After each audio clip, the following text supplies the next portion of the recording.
Chym 96.7. Kitchener's perfect music mix.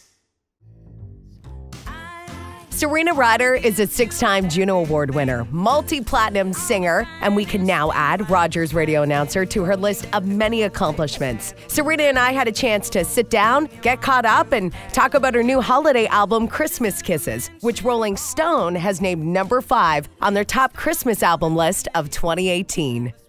I've never put out a Christmas record before, so it's completely different, but there's an energy to being in front of people that's different, you know, like people are excited and they have this innocence about them, and you see people's eyes just kind of light up in a way that they don't normally light up, you know? This time of year is important for that. What I love about the album is there's like jazz roots to it. Like, that's kind of what I was super, super into when I was a little kid. I was really into jazz music, and so Bob Ezrin is the producer of this record, and to those of you who don't know Bob Ezrin, I'm sure a lot of you do, but he produced Pink Floyd The Wall.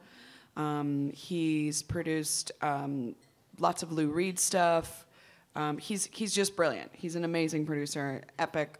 He asked me to do a Christmas album, and he asked me what Christmas kind of made me think of, you know, when I was a kid, and what kind of music I really liked when I was a kid, and it was always those classic kind of jazz things. Anything Ella Fitzgerald, I was always obsessed with. I've always wanted to make a jazz record too, you know? So for me, it was just a lot of fun. I really, really enjoyed it, and I kind of have the bug now of like jazz again, which is cool. Really?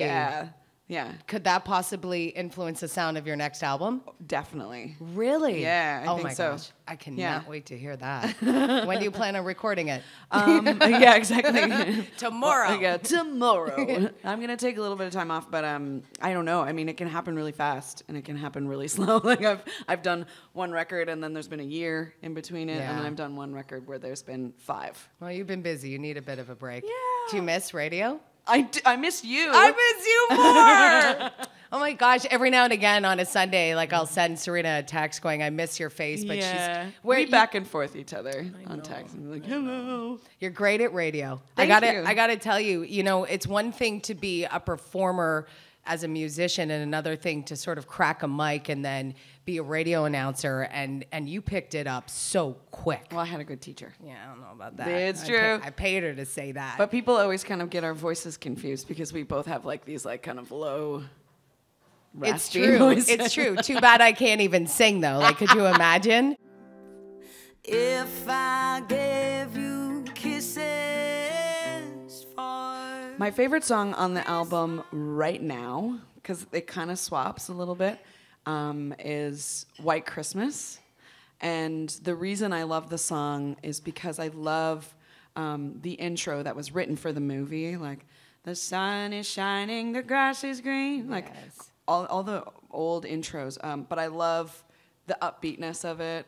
Do you ever like just go into a random store and start singing Christmas songs to freak people out? No. You should do it and film it. But I'll do it and I'll film it and I'll send it to you and you can post it since I'm off the social meds. Are you still off? I'm still off the social meds. I'm proud of you. Thanks. That's a little inside meds. there. Do you want to tell everybody why? Because we would talk a lot about this off the air. Right. So I stopped social media like, I guess it's been 4 months now or maybe more than that.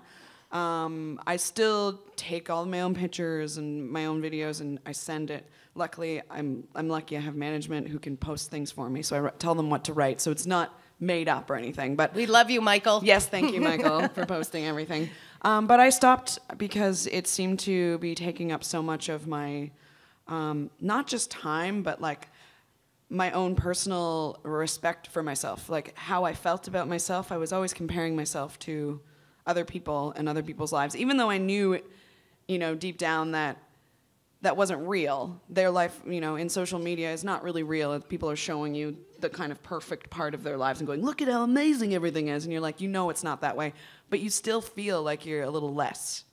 And the time that ends up being spent on there, you know, I think I have like an extra 3 or 4 hours a day, to be honest, to like do things that I love and do things that I remember, you know, that I forgot that I love. Yeah, and one of the interviews we did with Sarah McLachlan, who's a good friend of yours, was also talking about the impact that it sort of has on her daughter, Completely. right? And that was something that seemed to be a great concern to you. Yeah, absolutely. I think it's really important for people, especially young people, to know that they are good enough themselves, and it's hard enough to try and compare yourself to other people. It's not fair. So now would not be a good time to ask for a dog filter facey selfie. Is that what you're saying? Chime 96.7. Kitchener's perfect music mix.